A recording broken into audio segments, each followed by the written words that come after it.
Aleluia. Fala da igreja Papai do Senhor Jesus. Amém? Quero convidar a igreja a ficar de pé para nós iniciarmos mais um culto para o Senhor. Eu sempre levei comigo que o culto não é nosso, não é para nós. O culto é para Deus. O culto é para Ele. Então nós devemos entregar o melhor para Ele. O melhor louvor, a melhor oração, a melhor súplica, o melhor clamor, porque se nós estamos hoje, é para a glória do Senhor. Se estamos vivos hoje, é para a glória de Deus. Se a nossa família hoje está de pé, está com saúde, é para a glória do Senhor. Então não tem um porquê de nós não estarmos na presença do Senhor e não conseguir glorificar e exaltar este Deus tão grande. Não tem como, amados, não tem como. Nós temos que tirar das nossas cabeças que quando viemos para o culto, só vamos pedir a Deus. Primeira coisa, você tem que vir e agradecer ao Senhor pela sua vida, a vida da sua família que está aí. E agradecer ao Senhor e louvar a Ele, porque Ele é digno de toda a honra e toda a glória. O culto é dele, o culto é para Ele.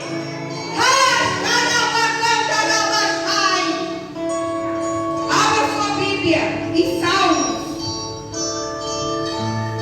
capítulo 100, um salmo de ação de graças. Aleluia.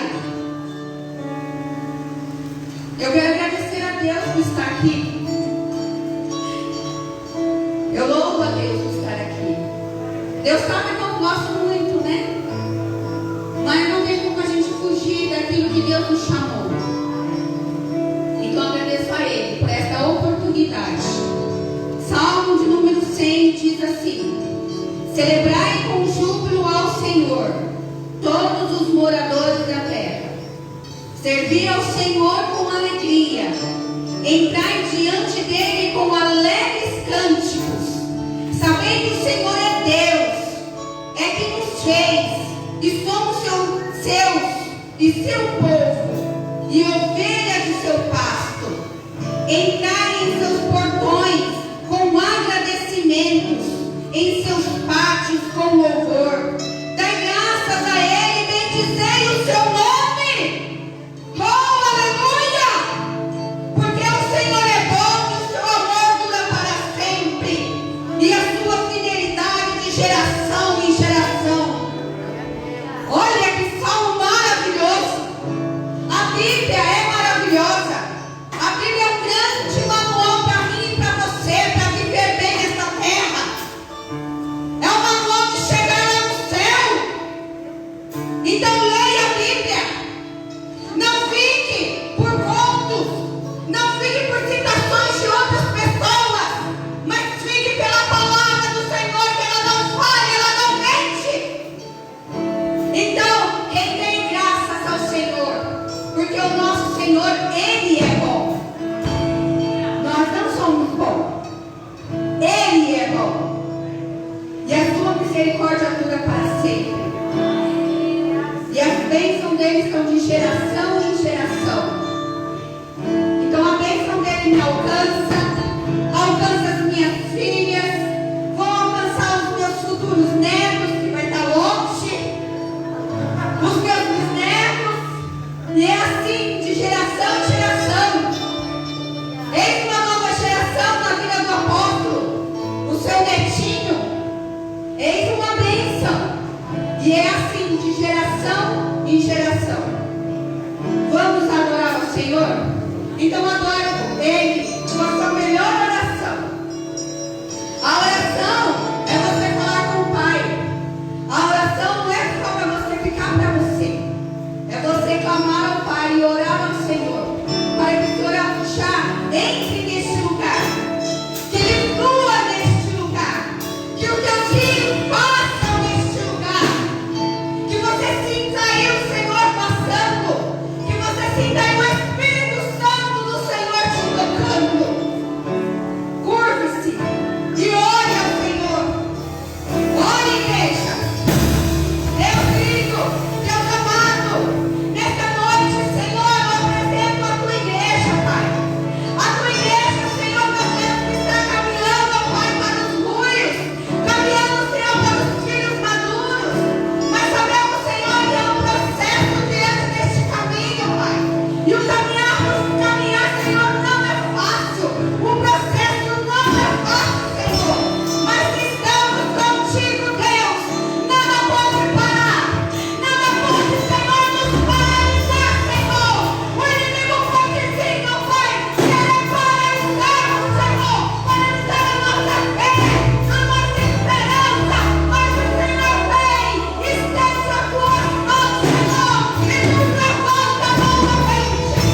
de amor a Jesus, o meu coração é teu. O meu coração, ele é somente teu. Meu coração te pertence. Minha vida me deu. Meu coração te pertence. Meu coração te pertence. Pois pra te adorar eu vivo, pra te adorar eu vivo, pra te adorar eu vivo só pra ti. Se você declaração de amor a ti, Jesus, pra te adorar eu vivo.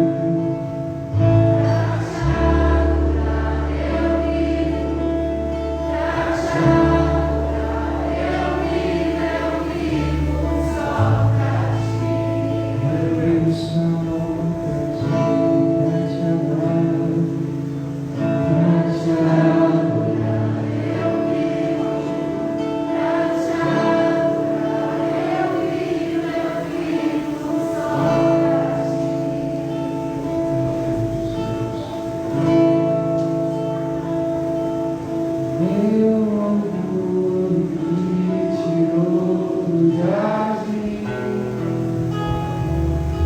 sua humildade colocou o jardim em mim. Se eu vendesse tudo tenho,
Glória a Deus. Cumprimento os irmãos com a paz do Senhor. Amém? Abra a tua Bíblia, sem perda de tempo, no livro de Gênesis, capítulo 14. Nós vamos estar ministrando títulos da oferta. Gênesis 14, sem perda de tempo, versículo 18 em diante, diz assim: a epígrafe da minha Bíblia diz: Melquisedeque abençoou Abraão. Melquisedeque, rei de Salém, trouxe pão e vinho, e era sacerdote do Deus Altíssimo. E abençoou ele a Abraão e disse: bendito seja Abraão pelo Deus Altíssimo, que possui os céus e a terra. E bendito seja o Deus Altíssimo, que entregou os teus adversários nas tuas mãos. E de tudo lhe deu a Abrão o dízimo. Então disse o rei de Sodoma a Abrão: dai-me as pessoas os bens, ficarão contigo. Aqui fala a respeito dos dízimos. Eu entendo que as pessoas comentam falando que o dízimo seria da lei. Porém, aqui no livro de Gênesis, aqui, quando Abraão ele entrega o dízimo a Melquisedeque, aqui é antes da lei. E a forma que Abraão está aqui entregando o dízimo aqui é uma forma de agradecimento. Porque no próprio capítulo 14 vai falar sobre a guerra de 4 reis contra 5. Então, nesse momento aqui, Abraão ele pega os despojos e ele deposita aqui no rei de Salém, como forma de agradecimento a Deus. E o interessante igreja, é que no versículo 18, quando começa a nos orientar, falando que Melquisedeque era o rei de Salém, então a própria Bíblia já fala quem era essa pessoa. Ele era o rei de Salém. Ele trouxe pão e vinho e era sacerdote do Deus Altíssimo. Aí eu entendo que quando eu e você trazemos, nós devolvemos nossos dízimos na igreja, na casa do Senhor e das ofilácias, nós vemos que tem um sacerdote para estar abençoando a nossa vida, abençoar a minha e a tua vida. Assim como existia aqui na vida de Abraão, como Melquisedeque, ele abençoou a vida de Abraão quando ele devolveu como forma de gratidão a Deus. Assim é na igreja do Filho das Águas. Existe um sacerdote que é o anjo da igreja, que vocês conhecem, nome, sobrenome, endereço, WhatsApp, Facebook, Instagram dele, que também paga o preço de estar orando por mim e pela tua vida, quando nós fazemos e cumprimos os princípios de Deus para com ele. Amém, igreja? Amém? Então, assim como Melquisedeque abençoou a vida de Abraão, quando ele era Abraão ainda, era Abraão, simples ainda, e a Bíblia diz que depois se começa a história que a vida dele foi extraordinariamente mudada, mas existia um sacerdote para estar ali abençoando a vida de um ser humano, de uma pessoa que, em forma de gratidão, devolveu aquilo que pertencia a Deus. Então, os dias de hoje não é diferente. Talvez você pense que o dízimo, como muitos falam, ou muitas pessoas aí falam que é só no Novo Testamento, mas aqui ele não é no Antigo Testamento conforme a lei, mas ele é antes da lei. Quando não existiam os mandamentos ainda, como forma de gratidão, Abraão ele devolveu o que pertencia a Deus. Amém? Se coloque de pé. Você que trouxe seu dízimo, a sua oferta, fique à vontade de estar trazendo o das nossas laços. Feche seus olhos e curva a sua fronte. Senhor nosso Deus, nosso Pai, é em nome de Jesus Cristo, diante da tua presença, Deus querido, aqui está a tua igreja, Senhor meu Pai, que conhece, Senhor, que entende, Senhor, os princípios do Senhor, em dizimar e ofertar na casa do Senhor. Deus, que o Senhor venha, Senhor, sobre a tua igreja, repreendendo, Deus, o gafanhoto, o brincador, o cortador, o destruidor, o devorador, e que haja, Deus, abundância, Senhor meu Pai, que haja, Senhor, multiplicação, Senhor meu Deus, no celeiro e em cada área da vida, Senhor, dos teus filhos, a começar na área espiritual. Espírito Santo de Deus e da verdade, que a tua igreja, Senhor, venha ser uma igreja sábia, Senhor, consciente, e uma igreja próspera, em nome de Jesus. Amém e amém. Pode trazer, igreja.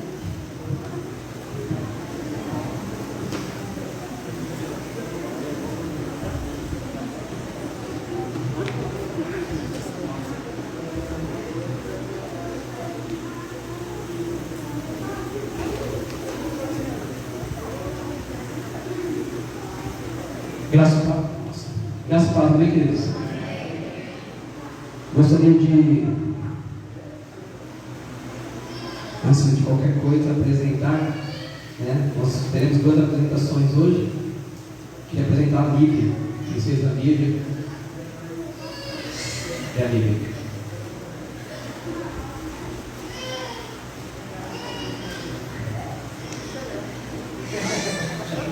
Quer que eu mude a ordem aqui? Então eu vou apresentar primeiro a Sara. Cadê a Sara?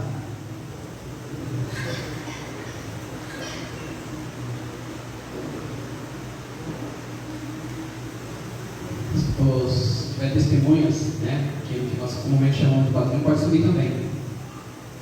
Por favor.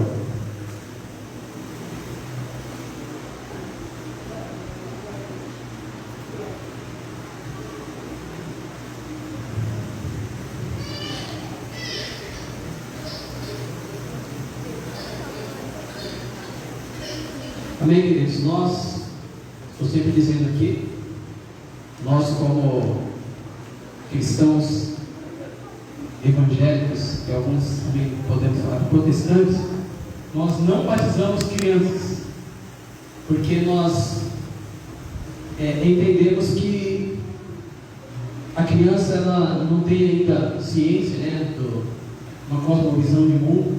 Então nós apresentamos ao Senhor, e os pais eles têm uma responsabilidade muito grande, né, porque eu estou sempre falando aqui que não é apenas apresentar como apenas uma liturgia, é algo sério, é algo que demanda principalmente responsabilidade para com os pais, porque os pais eles têm, dentro de uma cultura bíblica, dentro de um padrão bíblico, os pais têm uma obrigação, eles têm uma conduta a ser estabelecida, que é ensinar, que é inculcar a palavra do Senhor na vida dos seus filhos, no caso aqui, na vida da Sara.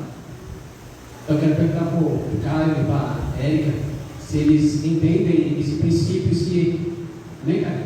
Você entende esse princípio? Você entende esse princípio de disciplinar, de exortar, de encorajar sua filha nos caminhos do Senhor? Amém?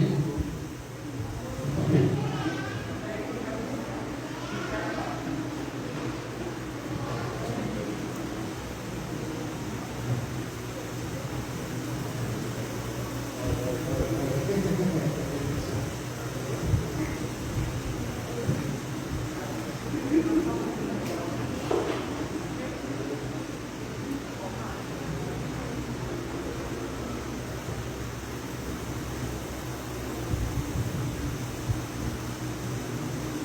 Nós entendemos assim, vamos dizer assim, você pode ficar de pé em nome de Jesus? Nós apresentamos as crianças ao Senhor, os pais, compartilhando uma responsabilidade com as testemunhas, né? Aí fica seu critério, se a gente vai padrinho, pedindo, aí fica seu critério. Que comunga aí uma responsabilidade compartilhada. Amém? Vou ficar assim mesmo, tá? Pai, em nome de Jesus, nós apresentamos, ó Deus, a Sara diante da Tua presença. Entendemos, Senhor, que a Tua filha, Senhor, é um fruto de um grande milagre, e ela veio, Senhor, para cumprir um propósito na vida do Caio e da Érica. Senhor, que Teus filhos, ó Deus, possam ter o entendimento, a maturidade de educar, ó Deus, a Lívia nos Teus caminhos. E cremos, ó Deus, que a Sara, Senhor, nos Teus caminhos, aleluia. E cremos, ó Deus, que ela será motivo de bênção, Senhor, não apenas para os seus pais, para a família e para toda a sociedade. Então eu apresento ela a Ti, Pai, em nome do Pai, do Filho e do Espírito Santo. E a igreja diz: Amém. Deus, Senhor.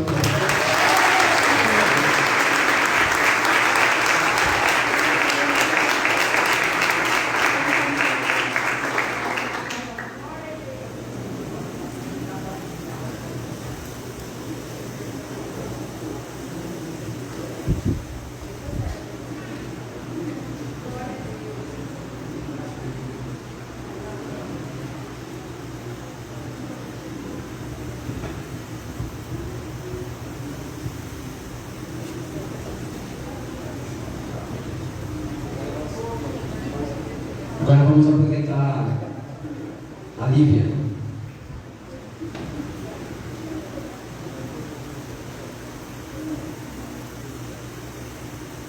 Caio está quase batendo na mesa de um dia pé. Falta um.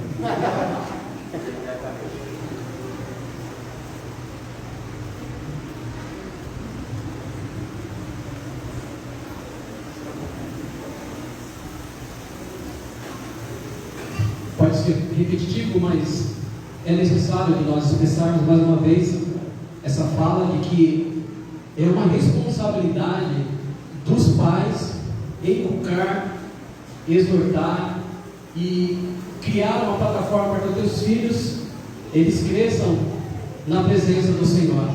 Amém? Gui e Larissa, a responsabilidade de vocês criar, educar a Lívia dos caminhos do Senhor. Vocês se comprometem a isso? Amém.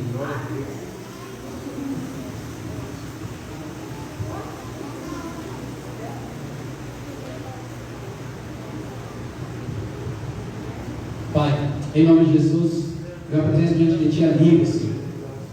Pai, que a bondade, a misericórdia, a fidelidade do Senhor nos acompanhe, tua filha, em todos os caminhos. Senhor, que a Lívia vai ser, ó Deus, um instrumento de bênçãos na vida, Senhor, do Guilherme, da Larissa. Tua filha também veio para cumprir um propósito designado nos céus. E que o Guilherme, Senhor, os pais, eles possam educar a tua filha, Senhor, nos teus caminhos. Pai, então eu apresento ela, Senhor, em nome do Pai, do Filho e do Espírito Santo. E a igreja que diz: amém. Glória.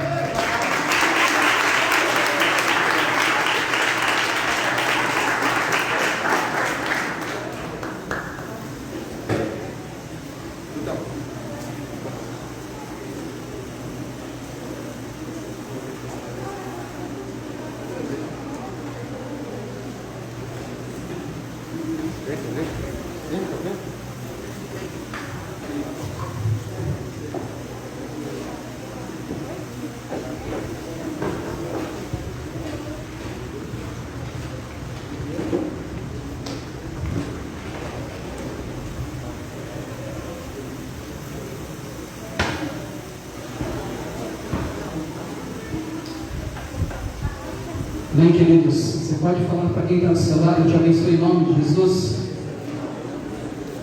Você pode falar para mais uma outra pessoa: eu te abençoe em nome de Jesus.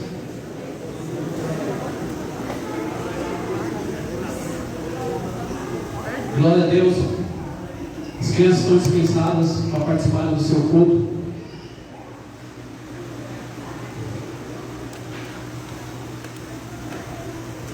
Você que fica, já abre a tua Bíblia, 2 Timóteo, capítulo de número 1. Ouvi uma história que o rapaz estava viajando em uma cidade do interior, ruas desertas, e de repente o pneu dele furou, e naquele escuridão, ele, no ímpeto de trocar o pneu, ele vai aferir ali os instrumentos necessários, e ele vê que o carro não tem um macaco, não tem o equipamento necessário para ele trocar o pneu. E ele fica agoniado, ele fica angustiado, e lá no final da rua ele vê uma luz, um foco de luz. Aí ele pensa, já de madrugada: eu vou me deslocar até aquela casa, até aquela fazenda, e vou pedir um macaco emprestado para o proprietário. E enquanto ele está caminhando, ele começa a pensar um monte de coisa. Peraí, eu vou bater lá na porta dele, e ele vai falar: poxa, cara, esse é horário, essa é a hora de você me incomodar. Aí ele começa a razoar: peraí, mas eu vou lá falar com um cara nessa hora da madrugada, e vai falar assim: pô, como você é irresponsável? Como que você, antes de viajar, não verifica todos os equipamentos necessários? E ele vai caminhando, e ele vai ficando agoniado, e ele começa a pensar que, puxa vida, eu vou bater lá, o cara vai ouvir o que eu quero e nem vai me dar bola, vai pensar que é um assalto. E ele começa a caminhar, e à medida que vai chegando perto da casa, ele vai ficando mais inquieto, mais apreensivo, tentando imaginar ou imaginando qual seria a conduta daquela pessoa que o atenderia. E quando ele chega na casa, ele bate na porta. O cara demora, a pessoa demora um pouco para atender. E quando ele já agoniado, ele quer retornar, quando ele começa a retornar, a pessoa abre a porta e ele fala assim: eu não preciso desse seu macaco velho não. Porque ele já estava tão contaminado, intoxicado com seus próprios pensamentos, que a medida... Marta, acho que eu joguei isso. Que à medida que ele foi caminhando, ele foi perdendo a coragem, foi perdendo a ousadia, foi perdendo a destreza. E ele foi perdendo a coragem, fruto de uma imaginação. E ele foi perdendo a coragem, imaginando, supondo, especulando o que que a pessoa poderia dizer para ele. E eu quero falar hoje sobre coragem. A Bíblia vai nos exortar, a Bíblia vai nos ensinar, principalmente no livro de Josué, que foi falado muito aqui nesses dias, para sermos fortes e corajosos. E nesse livro, nessa carta de Paulo a Timóteo, no capítulo 1, no versículo 1, diz assim: Paulo, apóstolo de Cristo, pela determinação de Deus, de acordo com a promessa de vida que está em Cristo Jesus, a Timóteo, filho muito amado, graça, misericórdia e paz, provenientes de Deus e de Cristo Jesus, nosso Senhor, rendo graças a Deus, a quem sirvo com a consciência limpa, como os serviram meus antepassados, ao lembrar-me constantemente de ti, noite e dia, em minhas fervorosas orações. Recordo-me das tuas lágrimas e desejo muito te ver, para que possa encher meu coração de alegria novamente. Da mesma forma, trago na lembrança a sua fé não fingida, que primeiro habitou em sua avó Lóide e em sua mãe Eunice. E eu estou convencido de que também habita em ti. Por esse motivo, uma vez mais quero encorajar-te, que reavives o dom de Deus que habita em ti, mediante a imposição das minhas mãos. Porquanto Deus não nos concedeu o espírito de covardia, mas de poder, amor e de equilíbrio. Vou ler novamente o 6 e o 7. Por esse motivo, mais uma vez, quero encorajar-te, que reavives o dom de Deus que habita em ti, mediante a imposição das minhas mãos. Porquanto Deus não nos concedeu o espírito de covardia, mas de poder, de amor e de equilíbrio. Pai, em nome de Jesus, nós te louvamos pela oportunidade de mais uma vez estarmos diante da tua presença, reunidos com nossos irmãos em Cristo, pedindo a ti, Espírito Santo, que o Senhor possa manifestar, ó Deus, toda a tua glória. Senhor, nós entendemos, ó Pai, que nós precisamos, nós somos dependentes, nós somos totalmente dependentes da tua misericórdia, da tua graça, da tua bondade. Que o Senhor possa encontrar em nós, ó Deus, corações sedentos pela tua presença, e não por aquilo que o Senhor pode nos dar, porque o Senhor é um Pai, um bom Pai, e gentilmente o Senhor nos abençoa, mas nos ensina, Senhor, a priorizar, como foi dito, Senhor, na introdução deste culto, a priorizar a tua presença, Senhor, a valorizar a tua essência.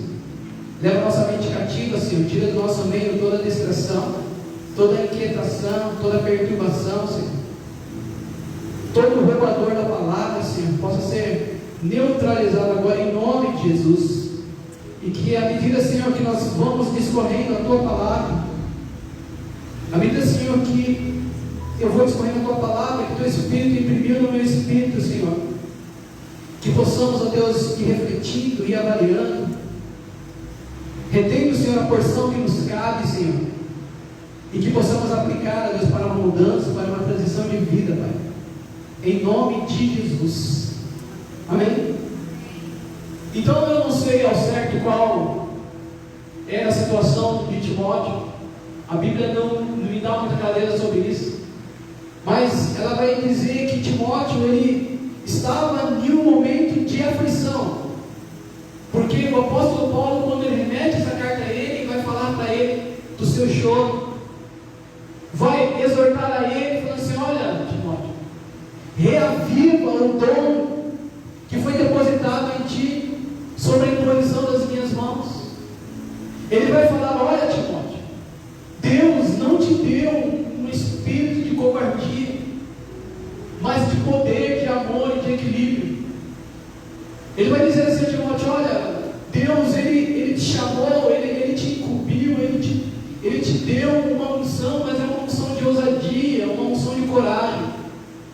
Eu não sei o que estava acontecendo com ele, mas havia necessidade de um ânimo, havia a necessidade de um encorajamento.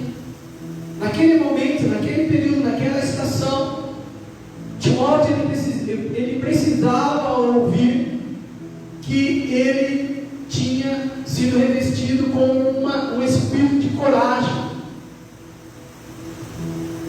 Quando o texto vai nos dizer que Deus não nos deu espírito de covardia, mas de poder, de amor e de equilíbrio, está falando assim, olha que Deus deu a ele um espírito de coragem. E é necessário, queridos, para mim e para você, é necessário coragem.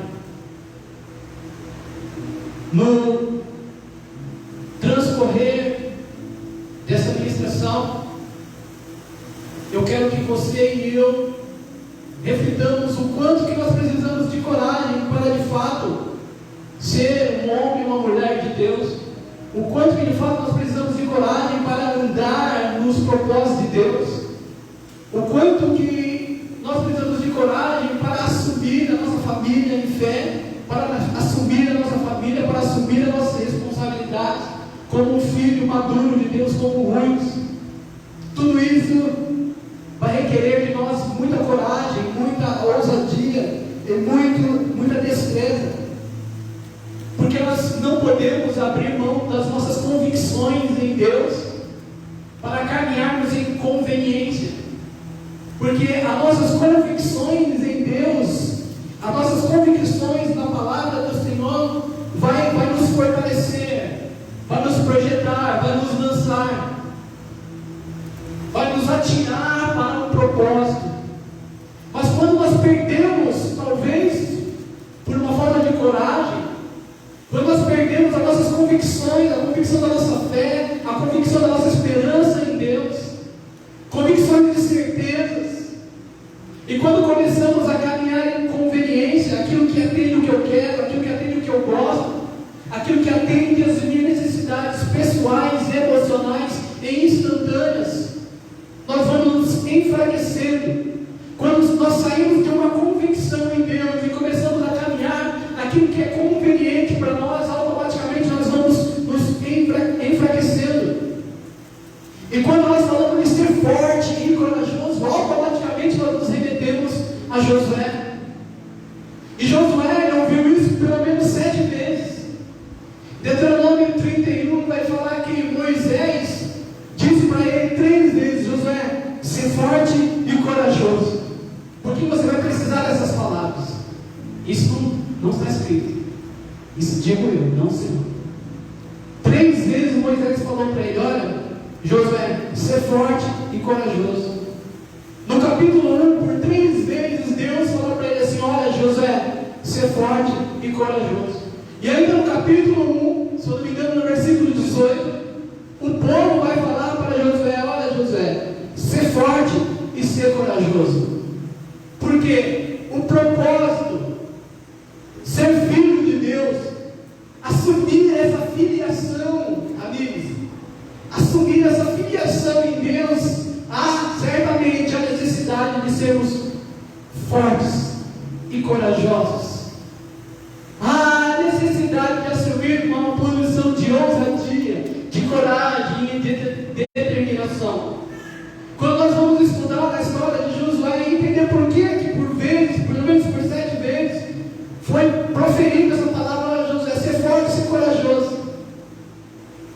Quando nós vamos entender todo o contexto, a partir de Deuteronômio 31, onde Moisés vai começar ali a falar para ele que ele vai assumir uma posição, que ele vai assumir uma liderança, mas não vai ser uma liderança fácil, porque o povo de dura serviço, o povo é teimoso, e Moisés fala para ele exatamente isso: olha, quando eu morrer, o povo vai se rebelar, o povo vai fazer tudo o que não deve, mas ser forte e corajoso, porque essa missão é sua, de liderar, de conduzir, de transicionar, de levar o povo a atravessar o Jordão, de levar o povo a conquistar a terra prometida. Então, o propósito que Deus tinha estabelecido para Josué requeria uma ousadia e uma coragem. E não é diferente de mim e de você. Aquilo que Deus tem para mim, aquilo que Deus tem para você, para de fato nós assumirmos na totalidade, nós assumirmos na plenitude tudo aquilo que Deus tem para nós.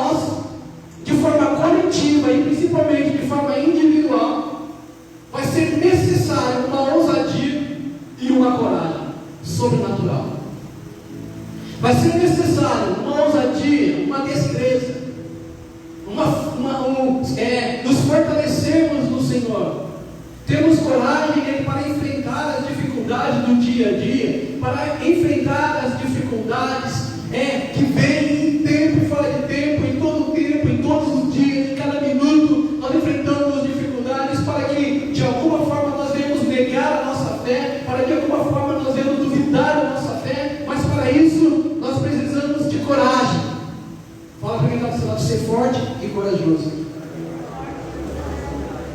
Lucas, no capítulo 13, Jesus ele vai fazer uma exortação, ele conversando ali, ele vai exortar aquele povo que eles deveriam se esforçar para adentrar pela porta estreita.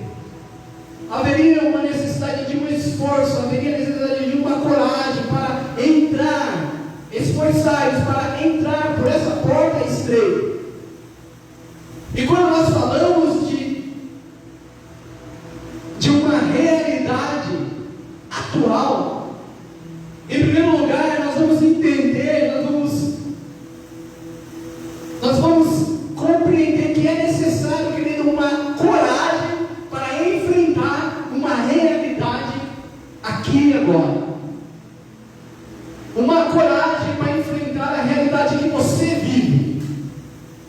Uma coragem para encarar de fato como que você vive.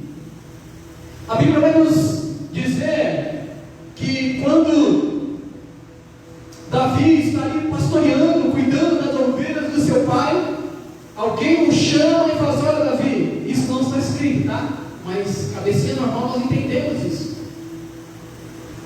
Alguém chega lá e Davi fala: olha, Davi, está tendo uma reunião em casa e você é o convidado principal. Está todo mundo esperando você. Davi chega na casa dele, está lá o juiz, o sacerdote, Samuel, o profeta, e toda a família reunida. Ele não está entendendo, ele é ungido rei. A Bíblia vai nos dizer que posteriormente a isso, o próprio Deus estabelece uma proximidade. O próprio Deus aproxima Davi de Saul. A Bíblia vai nos dizer que Saul, ele gosta de Davi. A Bíblia vai nos dizer que Saul, ele chama Davi para ser seu escudeiro. Saul, ele começa a tratar Davi como seu filho. A Bíblia vai nos dizer que depois que Davi vence Golias, Davi ele é aclamado pela nação de Israel. A Bíblia vai nos dizer que Jó, filho de Saul, ele elege Davi como seu melhor amigo, e entrega para ele manto, entrega para ele uma túnica militar, o arco, a espada. A Bíblia vai nos dizer que Saul, pelo êxito de Davi nas batalhas, ele nomeia Davi como comandante do exército. Está tudo dando certo para Davi.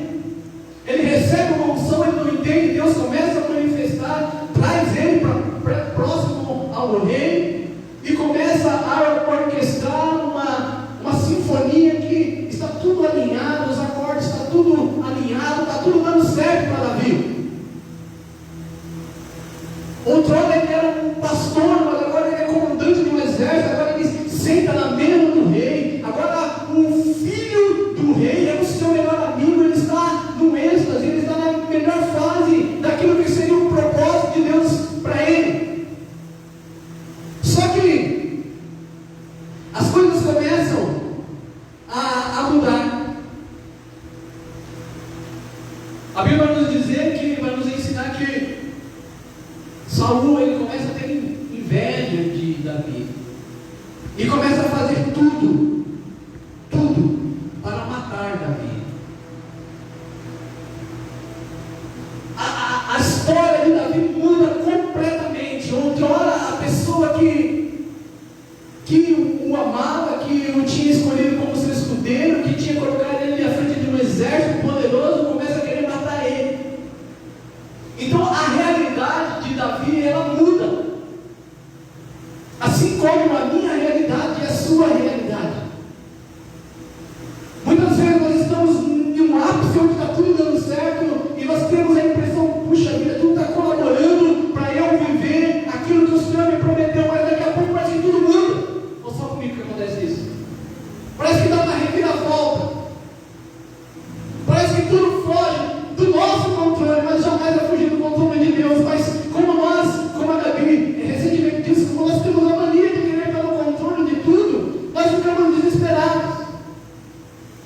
nada saiu do controle das mãos de Deus. Mas Davi, ele estava diante de uma realidade. Ele precisaria ter coragem para entender a estação que ele estava vivendo naquele momento. O tempo de servir o rei, o tempo de estar na mesa do rei, o tempo de desfrutar de uma amizade íntima com o filho do rei acabou. Agora ele estava sendo perseguido, agora o rei queria matá-lo. Então a realidade dele estava diferente. Então ele precisaria se posicionar de forma diferente. Ele deveria se enquadrar à estação que já havia mudado.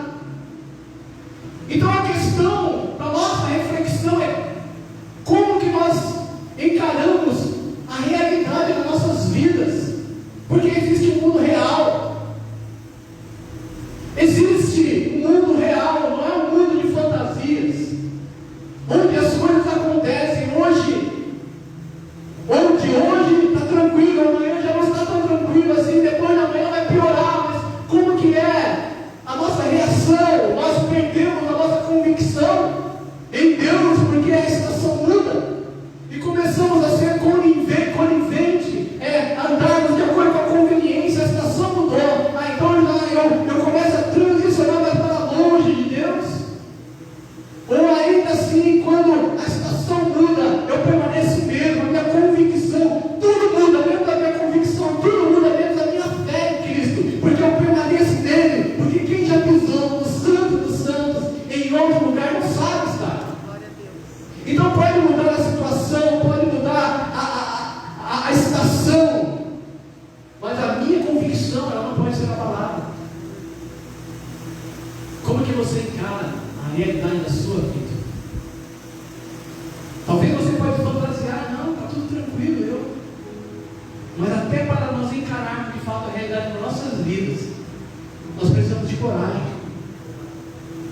Nós precisamos de coragem para olhar a nossa realidade como de fato ela é,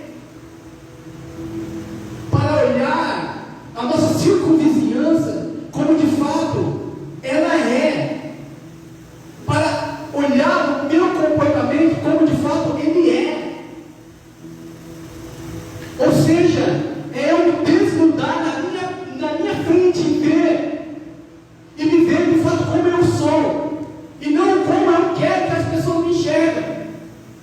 Porque existe uma grande diferença, o que de verdade eu sou, de como eu quero que as pessoas me olhem, como que eu quero que as pessoas me enxergam, como que eu quero que a sociedade, como que eu quero que a minha esposa, como que eu quero que o meu chefe, como nós queremos. Mas a realidade é, como que você enxerga a situação? Você tem coragem de admitir? Precisa ser feito alguma coisa. Quinta-feira foi ministrado aqui com muita propriedade, foi falado sobre Neemias. Quando Neemias ele fica sabendo da situação de Jerusalém, quando ele fica sabendo da situação do povo, das muralhas, tudo queimado, ele fica indignado, mas ele não deturpa uma realidade. Ele não foge de uma realidade. Como que você encara? Você precisa de coragem para isso. Você precisa de coragem para admitir, puxa vida, não está legal. A realidade não está legal. Eu preciso de coragem, eu preciso de ousadia, de assumir as minhas fraquezas, de assumir as minhas debilidades e assumir a minha convicção em Cristo. Porque é exatamente no momento, evangelista Jefferson, que a situação muda, é que a nossa convicção em Cristo ela é aferida. É no exato momento que a nossa realidade transiciona, é que a nossa fé ela é ferida, é que a nossa fé é provada. Eu sempre falo aqui, é uma verdade, dentro de uma contextualização bíblica, é uma verdade. Se você quer paciência, Deus vai te colocar em situações onde vai ser necessário você manifestar paciência. Se você quer fé, aumenta a minha fé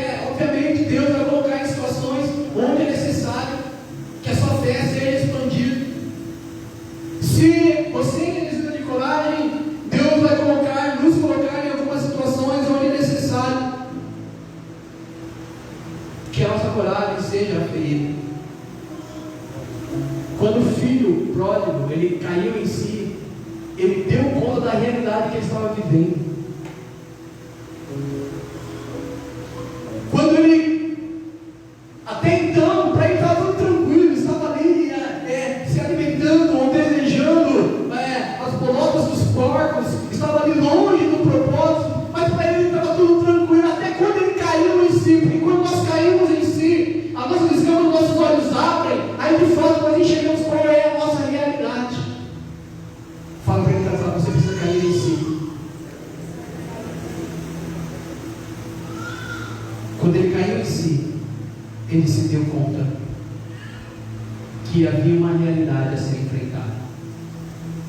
A coragem nos habilita ou nos desafia a admitir que tem coisas a serem transicionadas, corrigidas. Coragem para admitir a necessidade. A necessidade do que, pastor? Eu não sei. Eu sei qual é a coragem que eu preciso admitir para assumir a minha necessidade. Talvez uma necessidade de enxergar com clareza, uma necessidade talvez de voltar atrás, de avançar, de consertar, de transformar.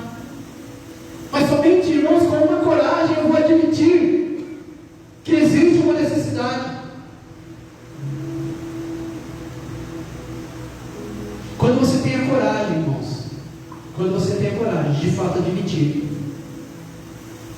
onde você está em Deus, onde a sua família está, qual a posição que o seu ministério está, qual é a posição que os dons que Deus derramou sobre você, qual a condição que Ele está, você vai entender que existe uma necessidade de mudança.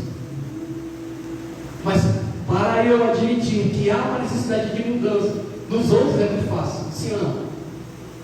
Eu vou enxergar para ele, o pastor Rodrigo tem uma necessidade de mudança, isso é muito fácil. Mas eu enxergar a mim mesmo, como o apóstolo Paulo vai nos ensinar, quando eu paro para me avaliar, para me autoavaliar, e quando eu entendo, peraí, eu tenho uma necessidade de mudar algumas coisas na minha vida. Queridos, quando nós conseguimos mudar o pensamento, nós mudamos um hábito. Quando nós mudamos um hábito, nós mudamos um caráter. E quando nós mudamos um caráter, nós mudamos uma história. Mas para isso, eu preciso ter a coragem de entender, peraí, existe uma necessidade. E eu preciso ter essa coragem de mudar. Às vezes nós falamos assim, olha, mas eu estou sem forças. Você já falou isso? Ou já ouviu alguém falar isso? Não tenho força. É uma frase que está no dicionário do Cretense, pelo menos na primeira página. Eu não tenho forças. Mas não é que queremos que nós não temos forças.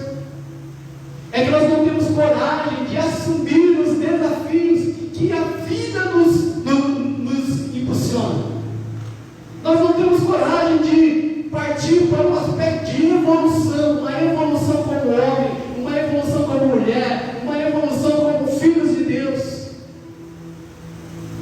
Por quê? Porque também foi dito aqui várias vezes, irmãos, porque quando nós entendemos a necessidade de mudar, e não existe mudança sem renúncia. Por quê? Porque para mim mudar, eu preciso renunciar à minha velha prática. E quando nós entendemos, quando nós vamos de um contexto de propósito, irmãos, o caminho para o propósito do Senhor, o caminho para me aproximar de Deus, o caminho para que eu viva de uma forma íntima com o Senhor, o caminho para eu me aproximar mais dele, o caminho para me deleitar dele, para me agradar dele, é um caminho de renúncia. Não tem outra opção, não tem. Quanto mais você quer crescer em Deus, mais renúncia você vai ter que fazer. Essa é uma lei máxima. Não tem como. Voltando para Davi, Abra aí, 1 Samuel capítulo 20.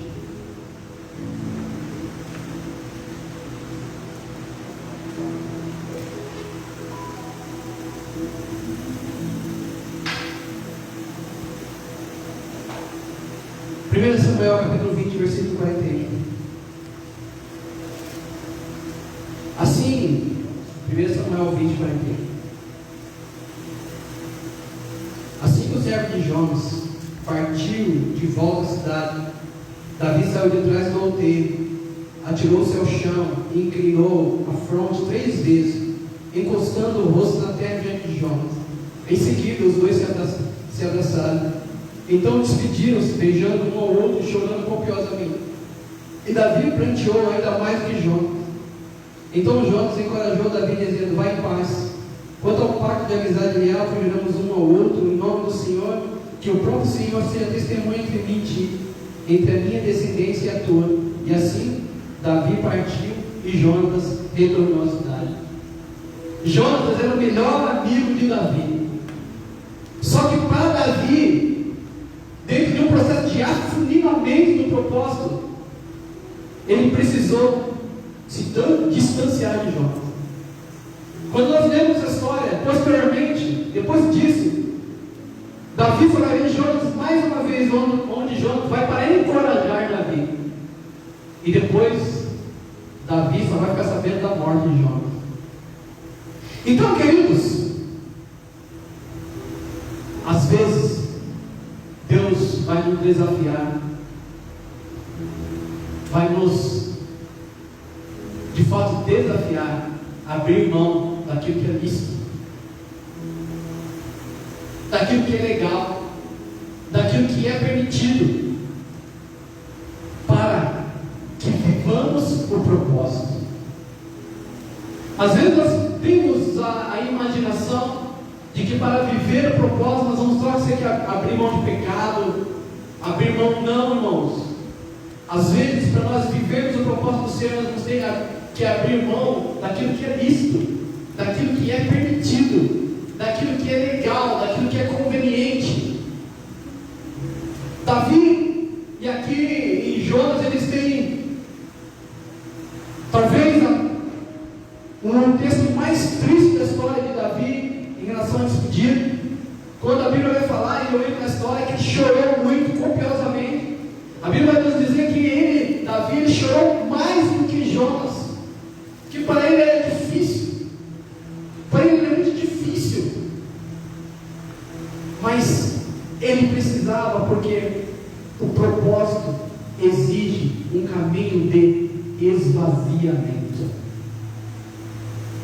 Nem todo mundo está preparado para isso, mas nós estamos numa estação de maturidade. Nem todo mundo quer isso, mas nós estamos dentro de uma estação de maturidade. O caminho para o propósito é um caminho de esvaziamento. Pergunta para quem está do seu lado: você está disposto? Irmãos, muitos querem viver as promessas de Deus, muitos querem viver os sonhos de Deus, muitos querem viver os propósitos de Deus, muitos querem viver e desfrutar de tudo aquilo que o Senhor tem, mas poucos querem de fato viver uma vida de renúncia.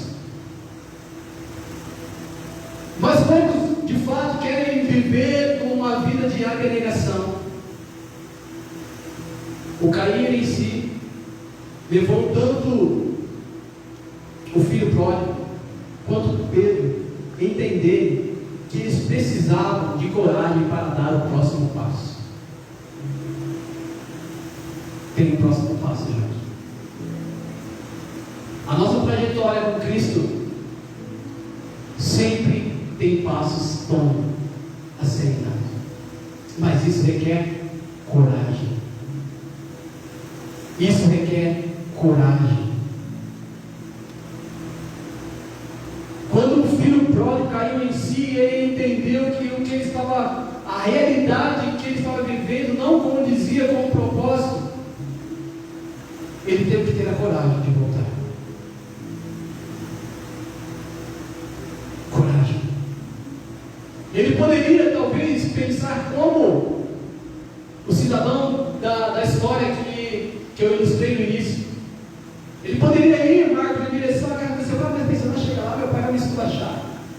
Mas chegando lá, meu pai vai falar assim: nossa, mas agora que você quer? Agora você está voltando? Não.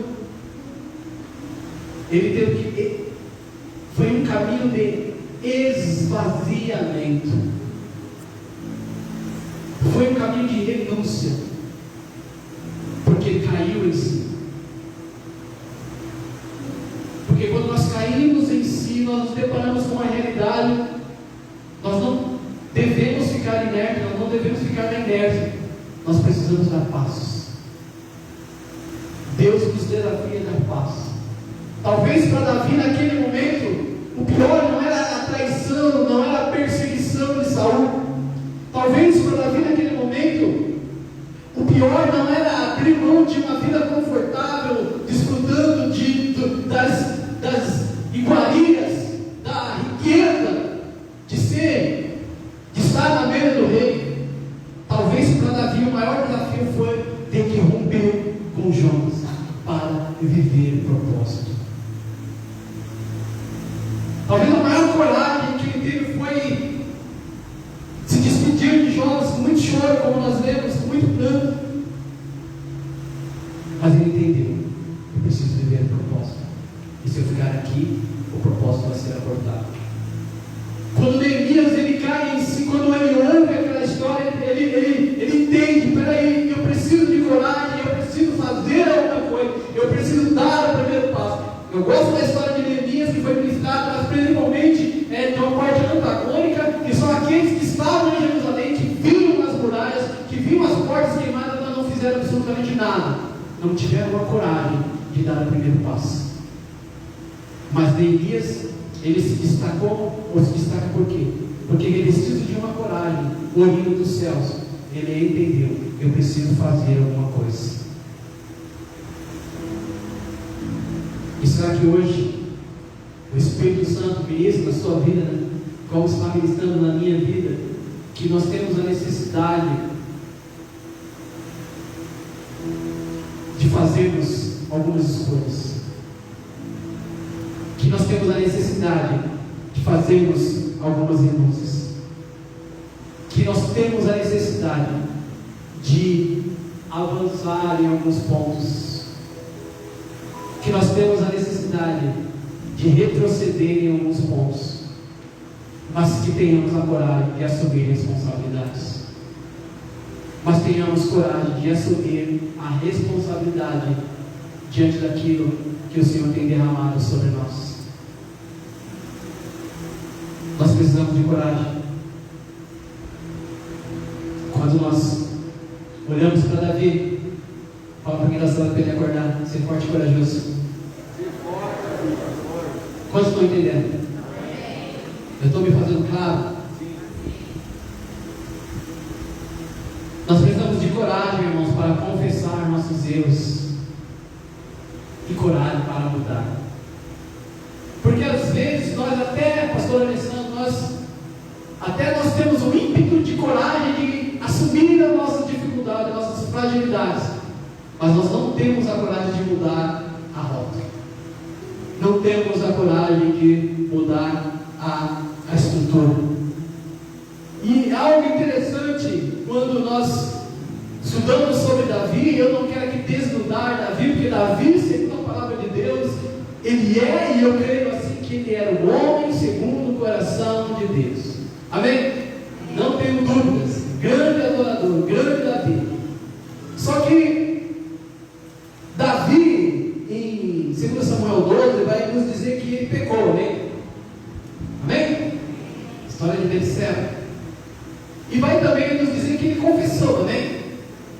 Mas, abre aí no capítulo 12 de 2 Samuel.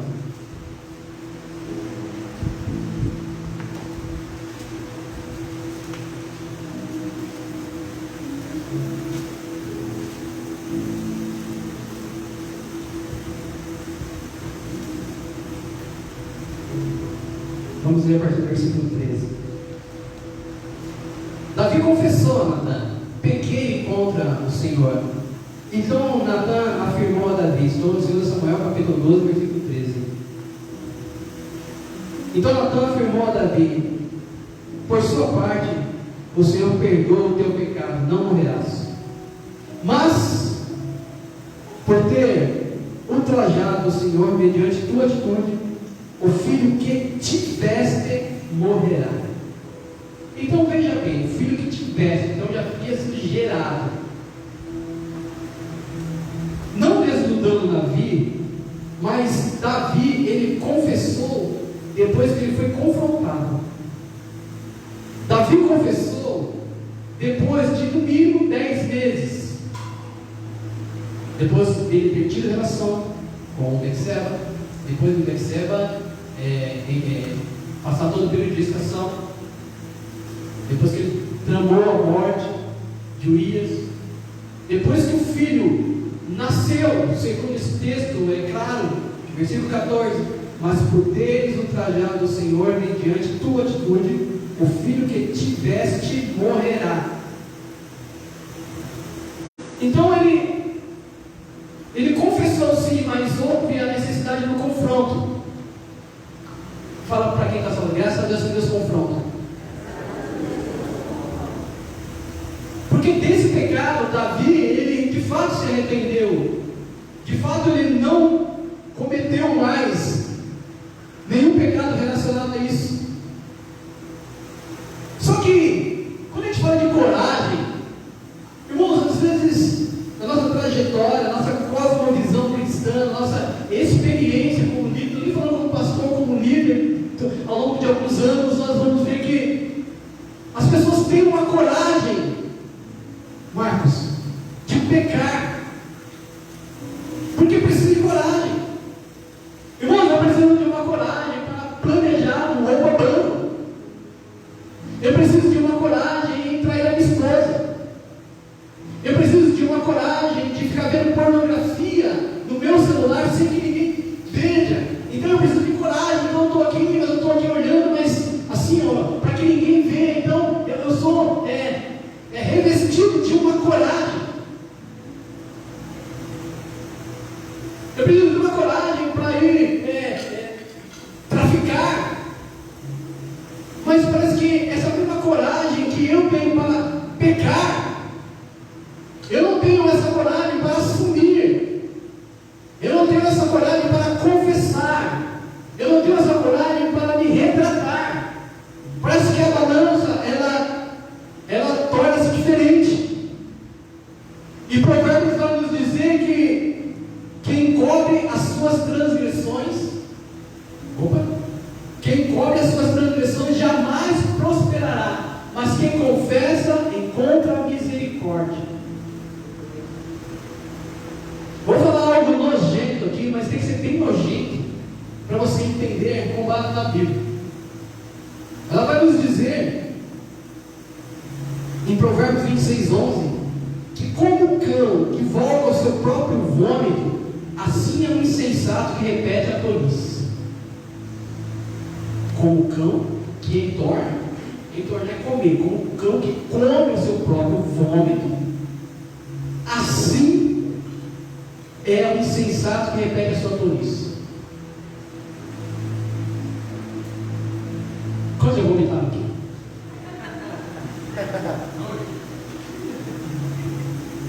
Quantos já imaginaram comer o seu próprio vômito? Nojento, né? Mas isso não é isso. É a mesma coisa, quando eu pego, eu me reconcilio, eu confesso e volto lá e estou comendo meu vômito de novo, nojento. Então você tem que entender que quando você está num ato, onde você já se arrependeu, onde você já confessou, onde você já alcançou a misericórdia, alcançou a misericórdia de Deus não, porque quem confessa e as deixa alcança a misericórdia, mas quando você está buscando alcançar a misericórdia de Deus, você volta, você está comendo o próprio vômito de novo.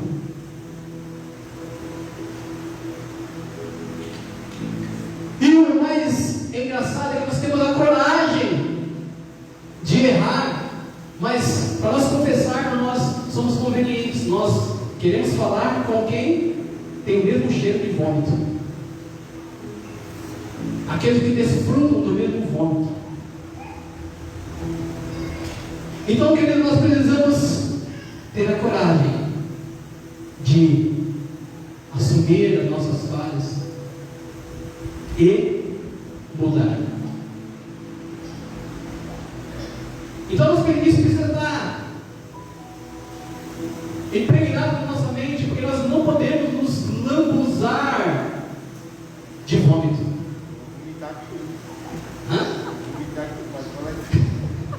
Vomita aí, fica bom para ilustrar.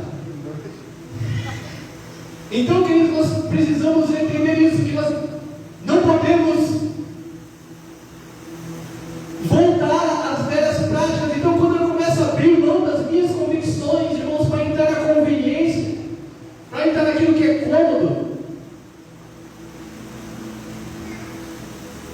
eu começo a fazer um monte de coisas. Eu tenho coragem de tirar foto do e mandar para alguém.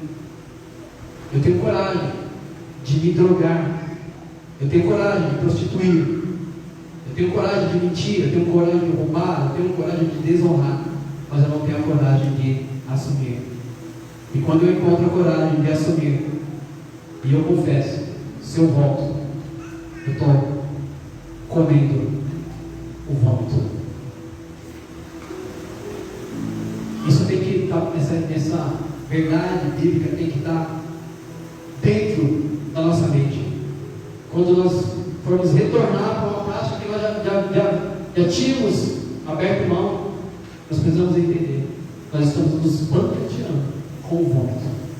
O que você comeu hoje?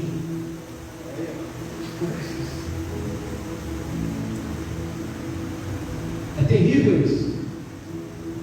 Mas é o que a palavra do Senhor diz. Como um cão que entorna o seu vômito, é o tolo que volta a cometer a mesma insensatez. Será que você não está comendo vômito? A gente pega até o... como que chama? Hã? Vai chamar? Fala, me ajuda. Olfato. É o que alguém ouviu falar, tato, não é. Apesar que todos os sentidos podem ser explorados quando você volta para o vômito. Você pode comer de colher com as mãos.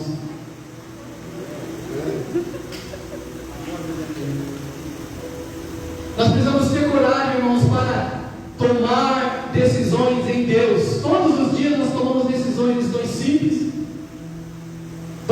decisões rotineiras,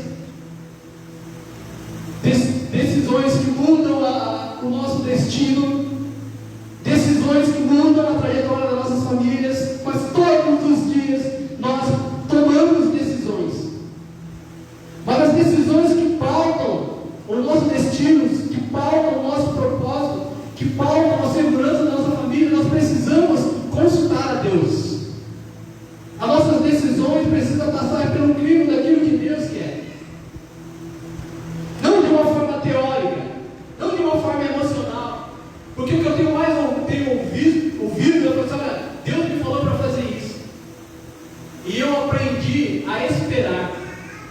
Um mês depois, 2 meses, às vezes dias, já é diferente.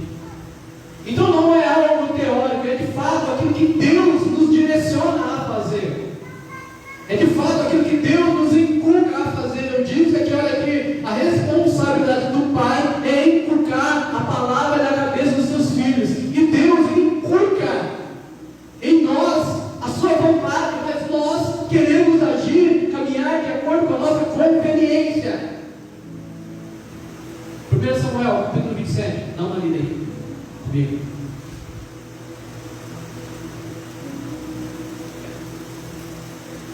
Coragem para tomar decisões assertivas.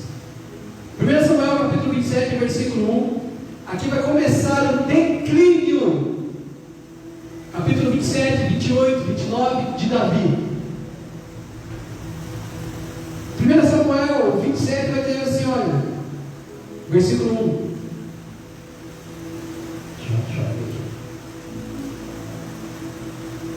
Disse Davi consigo mesmo: pode ser que algum dia eu venha a perecer nas mãos de Saul. Portanto, não há nada melhor na terra dos filisteus. Isso para que Saul perca de toda a esperança e deixe de me procurar em toda a terra de Israel. Assim me livrarei das mãos dele. Aí é que está a questão. Portanto, não há nada melhor para mim. Quantas vezes nós, essa tradução que eu estou aqui é na NA, na nova Almeida atualizada. Quantas vezes nós fazemos exatamente isso? Aquilo que é melhor para mim. Eu estou meditando e pensando naquilo que é melhor para mim. Portanto, não há nada melhor para mim do que fugir. Então, Davi estava saindo de um lugar e estava indo se associar com o inimigo do seu povo, o seu inimigo. Então, quando nós começamos a ler, a partir do capítulo 27, nós vamos ver que Davi, ele toma uma decisão sem consultar a Deus, e no final dessa história ele vai para lá em Ziclag. Ele vai se associar com o rei dos filisteus, um dos príncipes dos filisteus, vai começar a servir os filisteus, mas nessa fala de 1 Samuel capítulo 27, Davi deixou de confiar no Senhor, Davi deixou de querer, de desejar ouvir a voz do Senhor, porque quando, irmãos, nós perdemos a conveniência, a convicção em Deus, nós partimos para esse ponto daquilo que é conveniente. Eu faço aquilo que me convém, aquilo que é conveniente, não aquilo que o Senhor quer que eu faça. Então Davi, por um período, ele deixou de confiar no Senhor. Davi, por um período, ele se associou com o inimigo. Davi, por não ter consultado a Deus, ele colocou toda a sua família em perigo por estar num lugar onde não era para ele estar.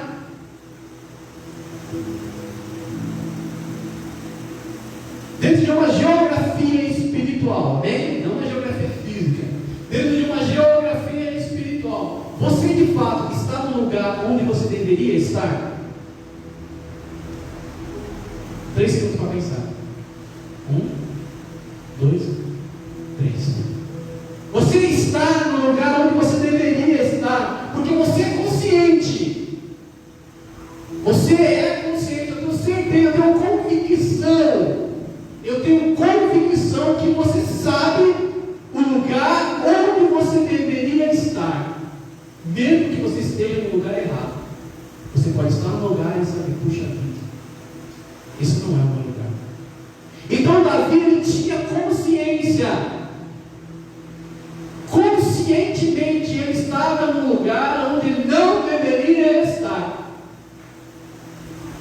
E pelo fato dele estar num lugar onde ele não deveria estar, a primeira coisa que ele colocou em risco foi a sua integridade espiritual. E em segundo lugar, a sua família.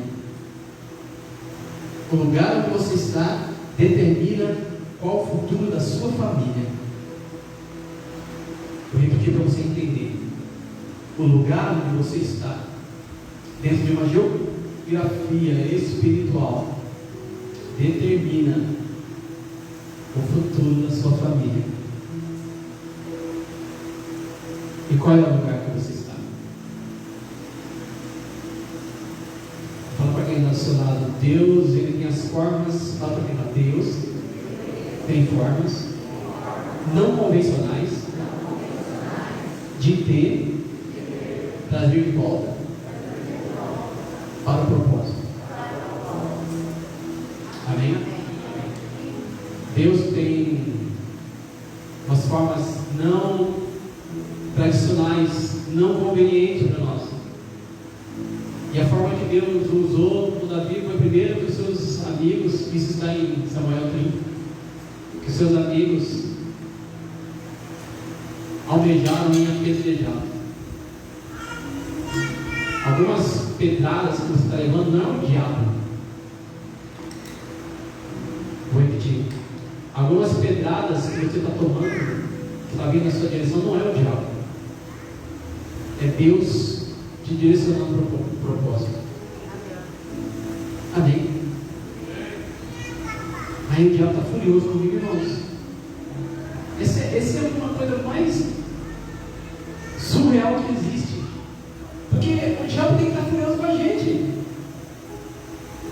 Então, quando esse pastor João, o diabo está furioso com você, ai, e agora o que eu vou fazer? Esse aí agora, irmãos, porque eu digo, o diabo está feliz com você, aí é coisa errada.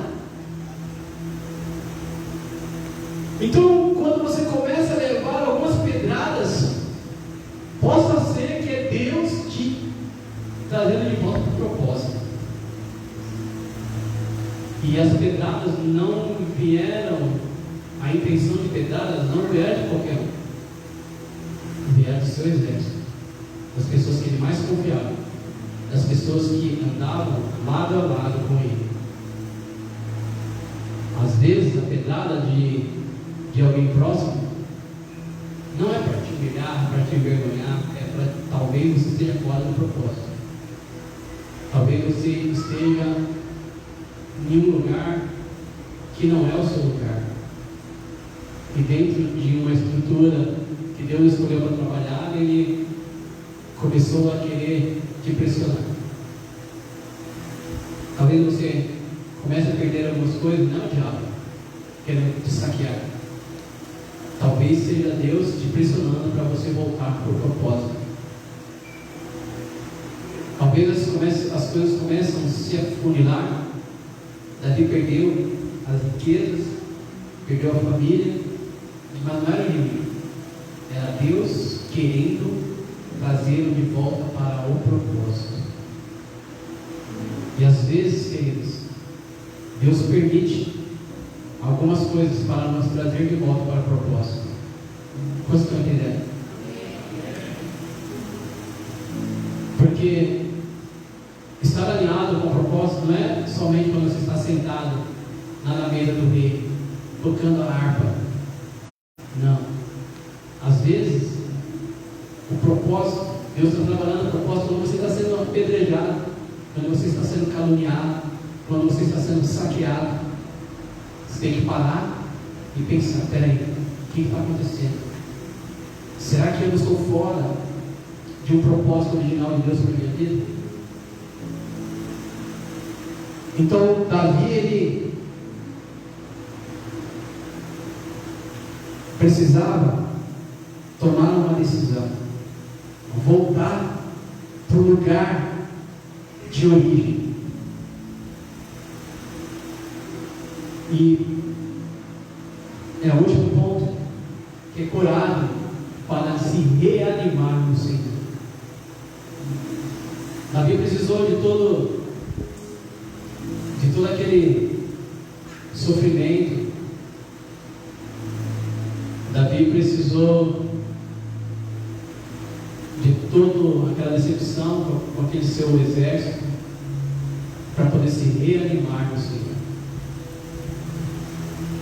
Será que vai ser preciso você perder algumas coisas para você se reanimar no Senhor?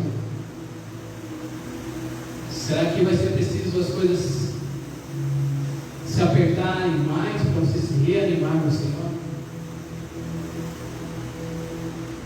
Será que hoje não é esse dia que você precisa ter essa coragem? 1 Samuel capítulo 30, versículo 6. Davi ficou profundamente triste. Finalizando, Davi ficou profundamente triste e angustiado.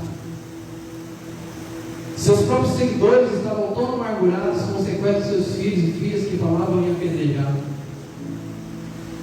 Davi, entretanto, encontrou ânimo no Senhor, seu Deus.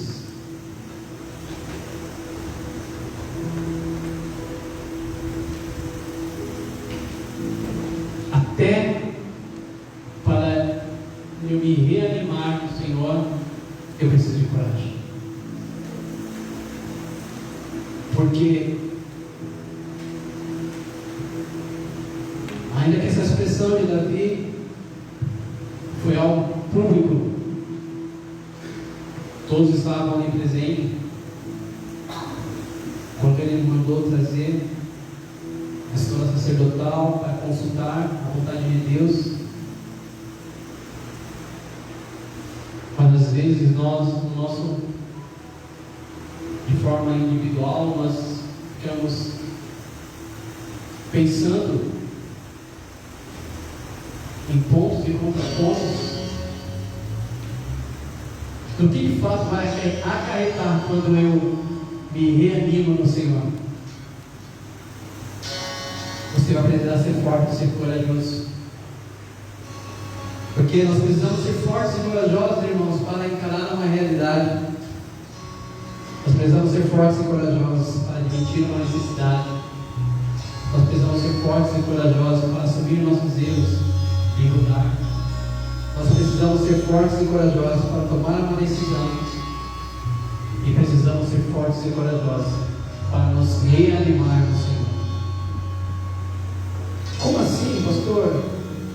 Como que eu preciso ser forte e corajoso para me reanimar no Senhor? Se reanimar no Senhor é o que de melhor eu poderia viver? Sim. Porque às vezes nós estamos tão presos nas nossas conveniências que nós abrimos mão da nossa convicção, que um dia já nós tivemos. Fique de pé em nome de Jesus.